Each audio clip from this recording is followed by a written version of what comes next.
Hello one and all, Jasper here, and just like how I ranked all the kingdoms of Westeros, it's time to move across the narrow sea and look to the free cities of Essos. An interesting name from them as a group, considering I think roughly a third of them still allow slavery. So, not very free. Either way, on this list, it matters little as I am not ranking them based on where I would like to vacation or live. We are ranking them on the only thing that actually matters, military might. Huh? Yes, I am American. How did you know? As any Total War player will tell you though, judging which factions are best can be quite the difficult thing to do. Army size is important, but what good is 1,000 peasants with shovels and pitchforks when they're facing 100 steel-clad knights? So quality also needs to be taken into account. And as a frog-eating Frenchman who kicked the shit out of all of Europe once said, an army marches on its stomach. So, agriculture should be looked into as well, and of course money. It's difficult to convince men to march to war without paying them. And finally, the navy. Though it should be noted that 2 of these cities are landlocked, and I would assume because of that do not possess a strong navy. This will not be used against them, as if you're in a situation where you cannot use boats, then chances are the enemy will be unable to as well. Ready? Fantastic, then let's jump into the weakest of the free cities at number 9, Pentos. You all thought Lorath would be the worst on this list, but nope, it is Pentos. Though to be fair, it was still a tough choice. The main reason I decided that Pentos is the weakest is that they don't even have a military, or at the very least, it's very pathetic. You see, Pentos and this other city called Braavos, they don't like each other and had a handful of wars with one another, and of these 5 wars, Braavos won 3 and Pentos won 2. Not a terrible showing. Here's the thing. There was one more war, and Braavos fucked Pentos so badly that they sued for peace within a year, and in the negotiations, Pentos had to vastly reduce its military, take no more part in the slave trade, and are no longer allowed to hire sellswords. Now, granted, Pentos is arguably one of the wealthiest cities in the world, so in theory, with all bets off, they could just turn around and buy an army of sellswords. Though the issue with that is pretty much all of the free cities can do that same thing. Not to mention a mercenary army I feel is less reliable way of waging war. For the biggest reason that is really hard to get sellswords if they think you're going to lose, no matter how much money you throw at them. And if you don't have your own standing army to support and assist, then I guarantee they're going to flock to the other city that granted might pay them less, but has a much higher chance of victory, plus after they kick the shit out of Pentos, they can just take all the gold that was promised to them then. So it's not too surprising to see them this low on the list, huh? Number 8, Lorath. Yeah, Pentos might be a bit of a surprise for some people, but the fact of the matter is, Lorath is still pretty damn weak. For starters, they are the only one of the free cities that is mentioned as being objectively the poorest as well as the least populated.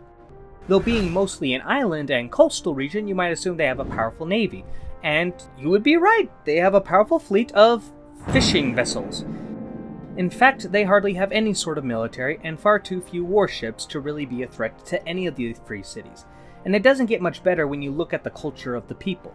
We don't know a lot about the people, at most we know about a religion called Boash that died out long ago, but the group can be best described as blind vegetarians who don't know how to have fun.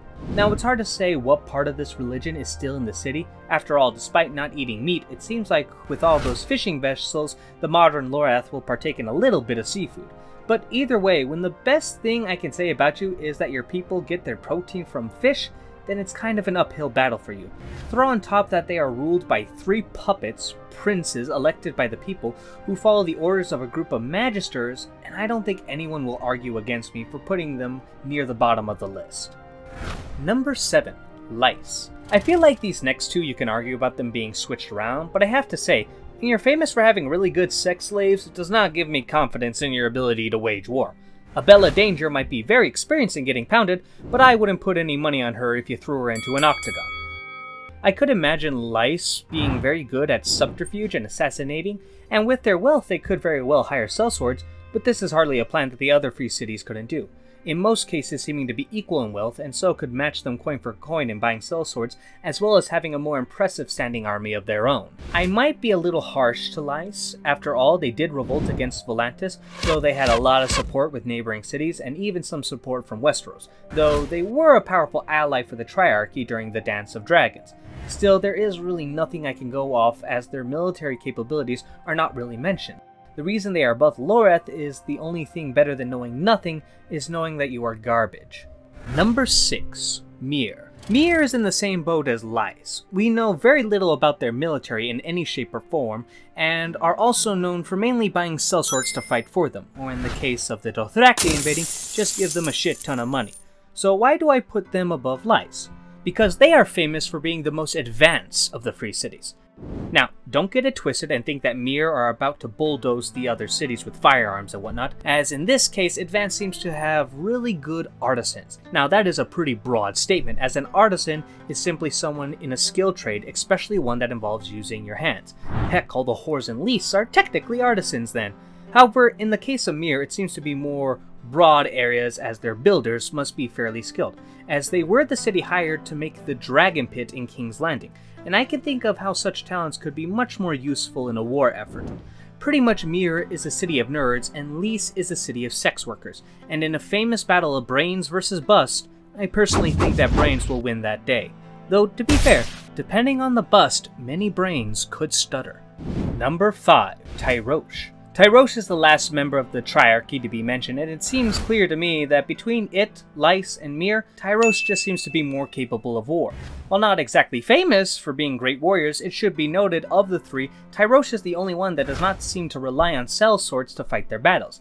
And it's mentioned they actually have a formidable fleet, which that alone would put them above everyone else on the list so far. Though it should be mentioned the reason Tyrosh isn't higher on this list is that they are not a very martial people. In fact, they consider becoming a merchant to be a far more honorable practice than a soldier or fighter. This plays into their culture stereotype of being a rather greedy group of people. No doubt because of that, Tyrosh may be wealthier than its neighboring cities, but even still it isn't quite the richest, and I think most other cities might be able to best it should the gloves come out and hands start being thrown around. Finally, and this is a pretty big one, Tyrosh, unlike many of the free cities, is not ruled by a group of magisters, officially or secretly. They are ruled by an Archon of Tyrosh who is selected from a part of the wealthy elites. Now, that does not sound very different, but here's the thing. At the end of the day, he calls the shots, and it's a lot easier to get shit done when you have one person who decides what happens next compared to a group of people who all have different motivations and goals. Now, even in a dictatorship, you can have some political issues, but the speed at which Tyrosh can actually decide what to do cannot be underestimated, as speed is very important in regards to war. Number 4. Norvos. Here we are, Norvos, and a lot of what I can say about them is similar to Tyrosh. One could assume they have a similar amount of wealth with what little we know about them, as well as not really being a very martial culture as a whole. Though it should be noted, Norvos is a very landlocked region with some rivers that eventually lead out to the ocean, but I doubt they would have a very powerful navy, and either way, it would be difficult to invade them by said rivers, so naval power isn't a concern for them. Yet there is a pretty big reason as to why I think they are above Tyrosh, and it's the simple matter of the bearded priests. These guys buy children and raise them as warriors, training them to be skilled with a long axe as well as decently well armored. Individually, they may even be better than even the famous Unsullied, and because of the notoriety of these warriors who are numerous enough to be trusted to keep the peace of Norvos, it really does outshine anything that Tyrosh can come up with. I can't rate them incredibly high though because we know so little about them, and just because Ariel Hota is a pretty tough son of a bitch, I don't think it would be fair to assume that he is average, especially considering that before arriving in Dorne, he was tasked with protecting Lady Neliario, however you pronounce that shit, who is clearly a part of an important family in Norvos. Most bearded priests are likely not on the same level. Yet, even with this famous organization of warriors, they still can't quite squirm into the top 3. However, a city that could is number 3, Qohor. Now, these last 3 were really hard to place, and I think you could make a decent argument for them to go in any order. But at the end of the day, this is the order I went with. Qohor is another mostly landlocked city with long rivers that eventually reach the ocean, but are likely not reliable in naval invasions. Now, they have a lot of similarities with the cities I mentioned before, so let me just go over what makes them above everyone else so far, and that is the 2 obvious things. They have by far the greatest smiths in the world, so good in fact they are the only ones who can reforge Valyrian steel. Now, this does not mean that all of their soldiers are wearing Valyrian steel armor with swords to match, they just reforge it. They don't make it. But naturally, with the talent and ability to do even just that, their regular armor is second to none. specifically being considered superior to the armor made in Westeros. Throw on top that they are considered to be one of the wealthiest of the three cities, and it's no surprise they are beating out everyone so far. But wait, there's more, because their standing army is the best money can buy, the Unsullied. Now, I mentioned that individually, the bearded priests are probably better than the Unsullied, but in an army, in warfare, the Unsullied are practically unmatched. Now, I have my criticisms of the Unsullied from a realistic standpoint, as the fact they are slave soldiers who are castrated at just 5 years old would make them garbage at fighting, and most any other army would be able to decimate them. But, I have to acknowledge the fact that despite this, possibly by some magic from a dickless god, these guys are shown to be very effective in battle and war because of their discipline and bravery, or maybe it would be more accurate to say lack of fear. Now, if you outfitted these guys, who have already proven themselves to be some of the best soldiers in the world, with the magnificent armor of Qohor, I don't think there is a force alive that could stand up against them in a fair fight. However, war is hardly ever a fair fight, and there are still two cities that edge out ahead of Qohor. Number 2, Volantis. Volantis is the oldest of the three cities, and with age comes experience, and with experience comes power. After the doom of Old Valyria, Volantis considered itself to be the second coming of the Empire, and intended to rule over all the land that the now dead Dragon Riders used to control. And they did a pretty damn good job at the start, conquering Lys and Myr on their own, though ran into troubles with Tyrosh, because those flamboyant people were able to get the support of Argilac, King of the Stormlands, and Aegon, the soon-to-be conqueror and Dragon Rider. This massive amount of support from not only a great kingdom, but also a Dragon Rider inspired Lys and Myr to rise up in revolt, and that is only half of it. Braavos sent its own support as well as Pentos. Even Qohor and Norvos took a critical part in destroying the fleet of Volantis, which I am only now realizing means that Norvos and Qohor may actually have a decent fleet. Fuck! Still, that was a 2v1 situation, and I think Aegon burned down most of their fleet before the battle. Things only get worse after these defeats for Volantis though, as eventually the Dothraki would fall onto the city while they were in such a weakened state. You know, if Volantis wasn't a major force in the slave trade, I might actually feel sorry for them. Now, you might be wondering why this is impressive. After all, if I went to a bar and got my ass kicked by 10 guys at once, that doesn't make me a badass, does it? Well, you see, those 10 guys who kicked my ass, only 2 of them actually fought me. The other 8 just watched, whereas nearly every single one of these cities, regions, and kingdoms threw a lot of weight in bringing down Volantis. Was it a bit overkill? Maybe. But Volantis was a big enough threat to not only get all the free cities to unite against a common enemy, but also to get support from 2 lords, or kings I should say, that live on a different continent. There is still quite a bit to go over though. Volantis may have one of the best defenses in the entire world, specifically because of their Black Wall, a massive structure that stands 100 feet high, comparable to the massive walls that Winterfell boasts, and is proof that George is just terrible with numbers. To put this in perspective, the Great Wall of China is roughly 25 feet tall, so about a quarter in height.